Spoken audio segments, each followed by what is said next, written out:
গান, এবং মিনপা এখন আমরা কোন গানটি শুনছি? রিকোয়েস্টে কোন গান? যে গানটি বললো এতটা অভিযান নয়তো বড় বেশি মনে পড়ে, আমি চেষ্টা করছি গাওয়ার। এতটা অভিযানী নয়তো এই গানটি লিখেছেন আমাদের বাংলার সরকার মন্ডল মজাক্কির, সুর করেছেন সেলিম আশরাফ। এটা আমি অনেকদিন ধরে বলছি আসবে, এতটা অভিযানী নয়তো অ্যালবামের নাম হবে, তো এটি গান ছেড়ে দেবো, কারণ এটা 10টা গান বাবা মায়ের যে আমরা প্ল্যান করতাম, তো করে নিয়ে আসছিলাম অনেকগুলো গান। বড় বেশি মনে পড়ে অ্যালবামের নাম, সাউন্ডের থেকে বেরিয়েছিল। তো বড় বেশি মনে পড়েটা আমারই সুরে, আমার কথায়। তো আমার খুব পছন্দের একটা গান, দেখে ওদের সাথে আজকে নেওয়ার চেষ্টা করবো। কারণ কেউ তো আসলে ভালো গানের শ্রোতা রিকোয়েস্ট করলে ভালো গান আমরা গাইতে চাই। তো শুরু করছি এতটা অভিযান নয়তো।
নিঃসন্দেহে সুন্দর গান গেয়েছেন, সবসময় গান সুন্দরভাবে গেয়ে এসেছেন, কিন্তু আমাদের তবলায় যিনি ছিলেন অনেক সুন্দর করে বাজিয়েছেন এবং সবাই খুব মিউজিশিয়ান ভালো ভাইয়েরা বাজাচ্ছে। অনেক সুন্দর করে বাজিয়েছেন। একজন কলার আছেন, ফোন দিচ্ছি। হ্যালো, আসসালামু আলাইকুম। ওয়ালাইকুম আসসালাম। ভাই কে বলছেন? জি, আমি শাহেদাবাদ থেকে ফরজু আহমেদ বলছি। কেমন আছেন ভাইয়া? জি আলহামদুলিল্লাহ ভালো আছি। আমি মিনু আপার সাথে কথা বলে গান শুনবো। প্লিজ কথা বলুন। জি আপু, হ্যাঁ বলুন।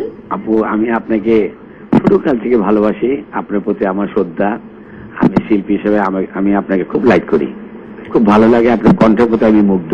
ধন্যবাদ। আমাকে আপা পুরাতন হিট ওখান থেকে দিয়ে একটা আপনার পছন্দের গান গায়ন যেটা আপনার স্বাচ্ছন্দ্য বোধ করেন, পুরাতন হিট আমি কয়েকটা গান বাংলা, শুনতে চাই। আচ্ছা হ্যাঁ অবশ্যই গাইবো, অনেক সময় আছে, বাংলাগুলো গাইবো, পুরাতন সব গান। থ্যাংক ইউ ভেরি মাচ কলার আমাদের অনুষ্ঠানে ফোন করবার জন্য। দেখতে থাকুন। এখন কোন গানটি করছেন? আমি কয়েকটা লাইন বড় বেশি মনে পড়ে গিয়ে দিচ্ছি। যে গানটি আপনার লেখা ছিল, তাই না? আমার শুনেছিল, কিন্তু তখন অনামিকা নামে ছিল, নিজের নাম বলতাম না, ভয়ে ভয়ে থাকতাম যে সব সুরকাররা কি বলে না বলে। ছোট ছিলাম তো, সময় কাটাতাম শো করে গান লিখে, তো সেগুলোকেই আবার পরে আমি অ্যালবামে দিয়েছি। তো বড় বেশি মনে পড়ে অ্যালবামটারই এই গানটা, টাইটেল সংটা।